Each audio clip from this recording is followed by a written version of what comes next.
They say intuition is a woman's sixth sense, but that night it felt more like a scream clawing at the inside of my chest. The clock read 9:17 p.m. My husband, Brandon, had texted me an hour earlier. Meeting ran late, visiting a client now. Don't wait up. But something felt off. His tone was too casual, too rehearsed. And the strangest part? Brandon never told me not to wait up. He relished coming home to me, to our perfectly curated life. At least, that's what I used to believe. I sat on the edge of our bed, phone clutched in my hand, heart thudding so loud I thought it might crack my ribs. I wasn't a jealous wife. I wasn't the kind to snoop or nag. But I wasn't stupid either. The way he had been coming home late more often, the way he guarded his phone like it held nuclear secrets, the distant look in his eyes when I asked about his day, it had all started adding up. I just didn't want to do the math. Until that night. Curiosity gave way to suspicion, then quickly turned into a pulsing need to know. So I opened the tracking app we'd installed on our phones years ago, back when we both thought transparency was romantic. He said it was for safety. Funny how safety turned into surveillance. I zoomed in. He wasn't at a client's office. He was parked in front of her apartment. Her name was Kristen. I'd met her once. Blonde, too young, too flirty. She worked at his firm in marketing. Just an intern. At least that's what he said. Now she was apparently worth risking a marriage, a mortgage, and a life built over 8 years. My stomach dropped. I could taste bile, but I didn't cry. Not yet. Instead, I sat there and watched his little GPS dot stay perfectly still for 43 minutes. Then, I watched it move down the street. His route home, no doubt rehearsing the lies he'd feed me like stale bread. And then I watched him lie. He walked in just after 10:15, wearing that calm, polished mask he always wore after a long day. I asked him how the client meeting went. He smiled, kissed my forehead, and said, "Tough case, but we're close to closing the deal." His voice didn't shake. His eyes didn't flicker. That was when the real betrayal hit me.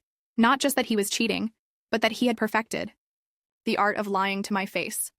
Like I was nothing more than a piece of furniture in his carefully constructed life. I went through the motions. I nodded. I even asked what he wanted for dinner the next night. And he had the audacity to say, "Surprise me."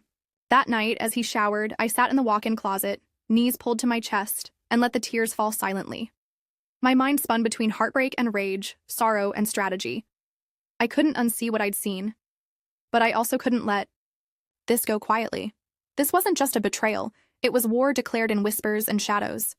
And if he thought I was just going to lie down and play the heartbroken wife while he carried on with his affair, he didn't know me at all. Because I was about to become the woman he wished he'd never lied to. And the best part? I wouldn't even have to raise my voice to destroy everything he thought he could get away with. The next morning, Brandon kissed me goodbye like nothing had changed. His lies were seamless, like silk spun from years of deception. I stood at the kitchen sink, watching his taillights disappear down the street, the taste of black coffee bitter in my mouth. I wanted to scream. I wanted to smash something. But I didn't. Not yet. I knew now that this wasn't a one-time mistake. This wasn't some impulsive office fling. No, this had been calculated, quiet, methodical. And the more I looked back, the more I saw it, the trail of crumbs he'd left, thinking I'd never piece them together. It was in the way he started dressing better, switching colognes without explanation. It was in the late-night work trips that always came with vague details and no receipts. It was in the way he changed his phone password for security and suddenly became more possessive of it than his own shadow. What stung most wasn't just the cheating. It was how easy it had become for him to erase me. We had built a life together. 8 years of shared holidays, home projects, inside jokes that only made sense to us. I had been his anchor, his emotional crutch, his cheerleader through every career move. I helped him land his promotion. I edited his damn presentations. And now he was spending nights with a woman who probably didn't even know how he took his coffee. I started paying attention to the details I had brushed off before. I noticed the extra wine charges on our credit card from places I'd never been to. I saw the way his texts were always cleared by the time he got home. His phone buzzed more frequently now, but he never checked it in front of me. He'd just glance at it, flip it over, and say, "Nothing important." nothing important. Apparently, I was nothing important. I checked our joint savings account. That's when my breath caught in my throat. Thousands. Slowly drained over. The last 4 months. Withdrawals timed perfectly with his client dinners and out-of-town conferences. I checked hotel bookings under his name. Multiple matches, some just a city over, some under aliases, but all traced back to his business card. He had been funding their affair with our money. I was living with a stranger. No, worse. I was funding his double life while he looked me in the eye and called it love. I remember staring at the screen, blinking hard, willing the numbers to change. They didn't. But something in me did. I stopped feeling broken. I stopped questioning myself. This wasn't my failure, it was his rot, finally surfacing after years of me patching up the cracks. But the damage was real. Financially, emotionally, even professionally, Brandon had used me. He'd leaned on my stability so he could go build a fantasy life on the side. If I confronted him now, he'd just lie again, gaslight me, maybe even turn it around and say I was overreacting. No, that's what he was expecting. He thought I was predictable, passive, that I'd cry, scream, and then forgive him because that's what good wives did. But I wasn't a good wife anymore. I was a woman with nothing left to lose, and a front row seat to his destruction. He had written the first chapter in lies. I was going to write the rest in truth. Painful, undeniable, and publicly documented truth. He didn't know it yet, but the moment I saw that dot on the GPS was the moment his carefully spun world started to unravel. And I was going to be the one pulling every thread loose. At first, I told myself this was just about the affair, about betrayal, about making him feel the sting of what he'd done. But as the hours passed, I realized it was deeper than that, far more dangerous. Brandon hadn't just cheated on me. He had gambled with my future. You see, we weren't just married. We were financially entangled. Our assets were shared. My name was on the mortgage, the credit cards, the retirement plans. We'd even discussed starting a family next year. And through it all, I had trusted him blindly to manage the numbers, because he knew business and I didn't want to micromanage. But now I saw what that trust had cost me. I met with my best friend Renee, a family lawyer, under the pretense of grabbing coffee. But halfway through our lattes, I told her everything. The GPS location, the strange withdrawals, the hotel bookings. Her expression changed. She didn't say, "I'm sorry." She said, "We need to protect you right now." That's when the gravity of it all hit me. Brandon wasn't just emotionally detaching. He was preparing his escape route, slowly siphoning our shared money, redirecting deposits to new accounts, building a financial cushion for his new life while leaving me in the dark. If I hadn't caught on when I did, I might have woken up one day to a drained bank account, a mortgage in default, and no legal claim to what I'd helped build. It wasn't just a broken heart on the line. It was my home, my stability, my freedom. And Kristen? She wasn't just some young fling. She was working her way up in his firm, and from what Renee discovered after a little digging, she came from a well-connected family. Suddenly, I could see the chessboard. This wasn't a midlife crisis. This was a calculated exit plan, a newer model, a shinier image, and I was in the way. I wasn't going to let him erase me like that. Not after I'd put my career on hold to support his. Not after I'd picked up the slack while he traveled. Not after I'd held him through the death of his father, cooked his meals, paid down his student loans, and believed every promise he whispered in the dark. I wasn't going to let him walk into a new life while leaving mine in ashes. That's why it mattered. Because too many women I knew had stories like this. Stories they kept quiet. They forgave. They walked away with nothing because they thought it was the dignified thing to do. But dignity doesn't pay the bills. And it sure as hell doesn't teach someone like Brandon a lesson. This wasn't just about getting revenge anymore. It was about reclaiming power. Making sure he didn't get to leave me behind, broken and broke, while he played house with someone who didn't even know half of who he really was. I looked in the mirror that night, long and hard. My eyes were tired. My heart was sore, but something in me had hardened, steeled itself. This betrayal, it wasn't going to define me. It was going to refine me. I wasn't going to let him win. If Brandon wanted a war, he had just unknowingly declared it on the wrong woman. Because now I wasn't just his wife. I was his reckoning. I didn't confront him right away. That was the hardest part, pretending, smiling, keeping my voice light when I wanted to scream. But I knew if I moved too soon, if I acted on rage, I'd lose my leverage. and I wasn't about to lose anything else. So I started planning. The first step? Information. I created a separate email account and moved all financial documents over: bank statements, credit card activity, insurance policies, investment portfolios. I started checking daily. I learned more in 1 week than I had in the past 8 years. The man I married had woven our finances into a web designed to keep me dependent. Accounts I never knew existed, purchases that didn't match our lifestyle, a pattern of transferring money from our joint savings into his private checking, one I hadn't even known he had. It was all there, hiding in plain sight. I printed everything, labeled folders, categorized by date. Renee helped me craft a legal timeline, because if this went to court, I'd need evidence. Not tears, not heartbreak. Hard proof. The second step was surveillance. Subtle at first. I tagged along to one of his client dinners by pretending I had errands near the restaurant. I sat across the street watching him through the windshield as he touched her hair, leaned in too close, held her hand. I took photos, not grainy, questionable ones, clear, time-stamped, undeniable. I also started recording, just audio. Nothing illegal, just me, in our home, asking questions like, "Where were you tonight?" Or, "How was the client meeting?" Then capturing his polished lies. I asked about Kristen, too. He claimed she was barely an intern, someone he barely noticed. Perfect. The third step was infiltration. I created a dummy social media account, just enough to pass as a friend of a friend type, and followed Kristen. Her account was locked, but not her friends. And wouldn't you know it, within a week, I found photos. A cozy dinner. Brandon's hand in the frame. A blurry selfie at what looked like a resort spa. Dates lined up exactly with his out-of-town conference. It was more than just an affair. It was a full-blown parallel relationship. The fourth step? Lockdown. I met with a financial advisor and opened my own accounts. Quietly shifted half of what remained in our joint savings into a secure, private account in my name only. Legal, since it was marital property. I pulled copies of our marriage certificate, his pay stubs, our prenup. If he thought I was going to let him blindside me with legal jargon, he had another thing coming. And finally, the trap. I planned a weekend away, told Brandon I was visiting my sister. I made sure he believed I was out of town.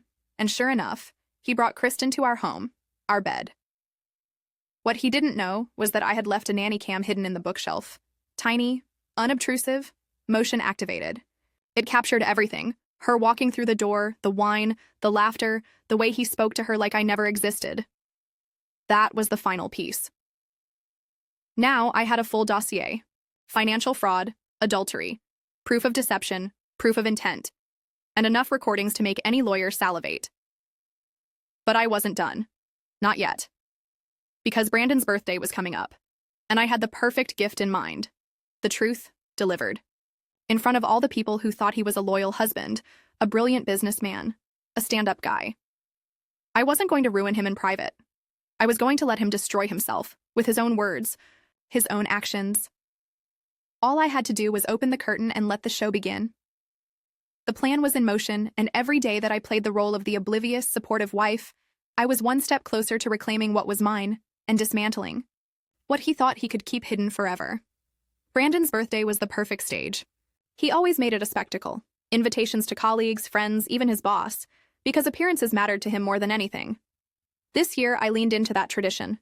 I booked the rooftop of his favorite restaurant, ordered custom decorations, and sent out digital invitations with a smile. He thought I was being the doting wife again. Really, I was tying a bow on his own undoing. But before that night came, I had work to do, strategic, calculated, and methodical. Step 1. Secure the legal ground. With Renee's guidance, I filed for divorce in secret, quietly, carefully. In our state, adultery was considered a fault-based ground, and given the mountain of evidence I had collected, there would be no he said, she said.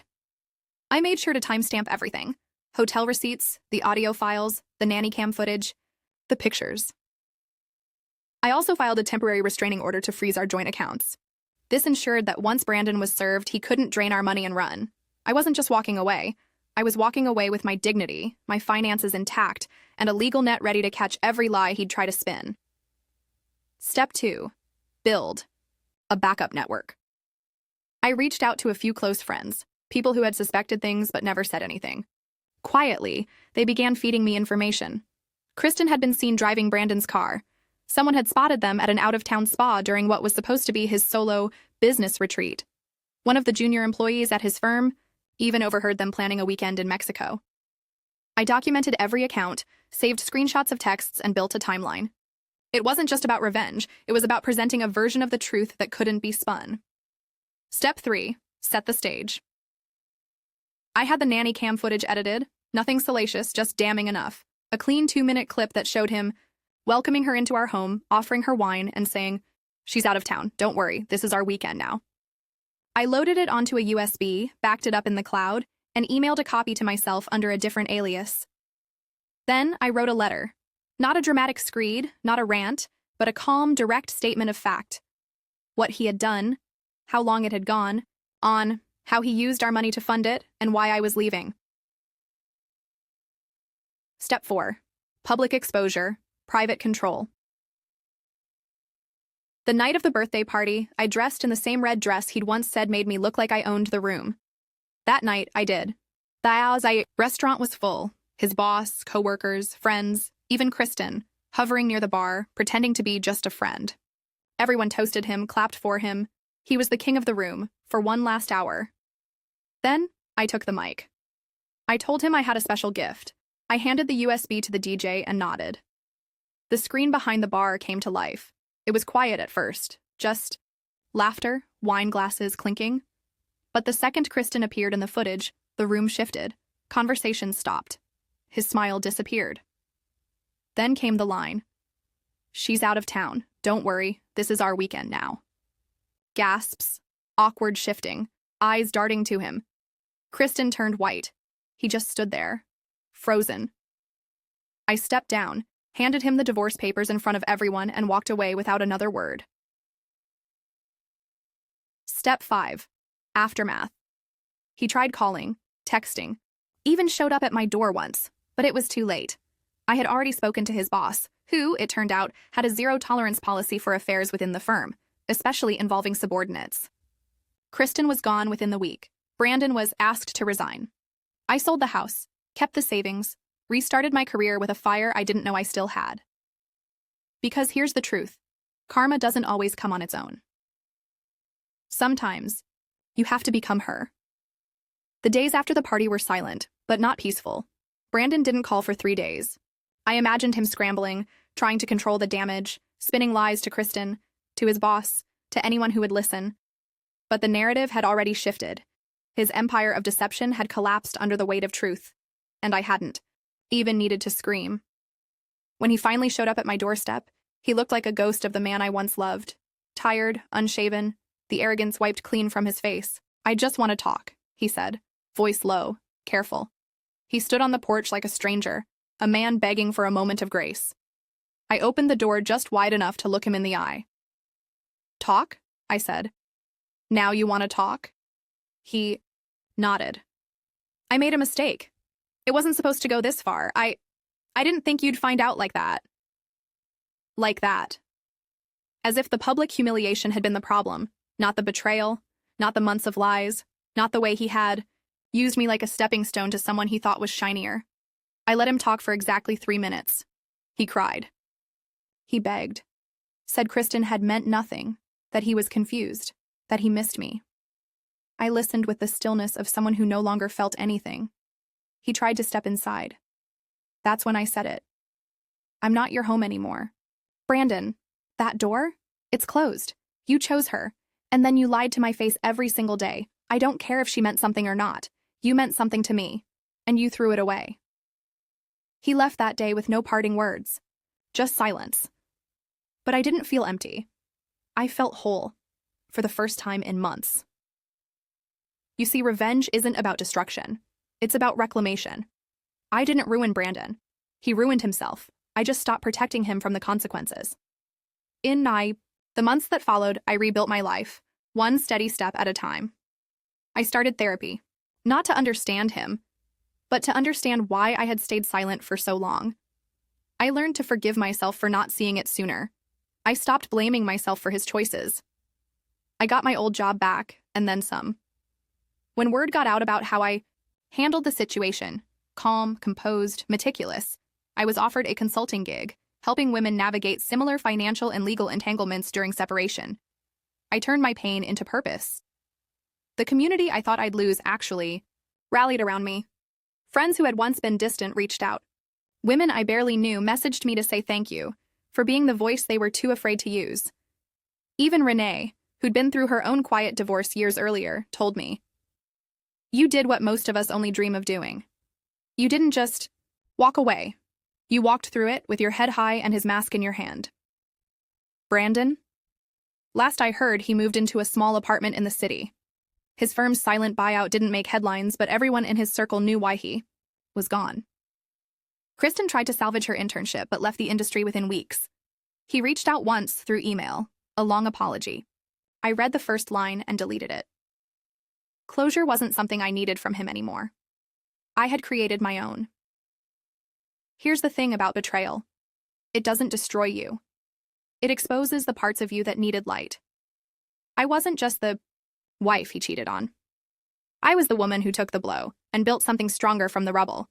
I was the calm hand that uncovered his chaos, the quiet voice that turned into a roar he never saw coming. I didn't just survive him. I outgrew him. So to the woman reading this, maybe sitting in silence, heart twisted in doubt, wondering, if your instincts are wrong, trust yourself, document everything, stay smart, stay calm, and when the time comes, don't just get even, get everything.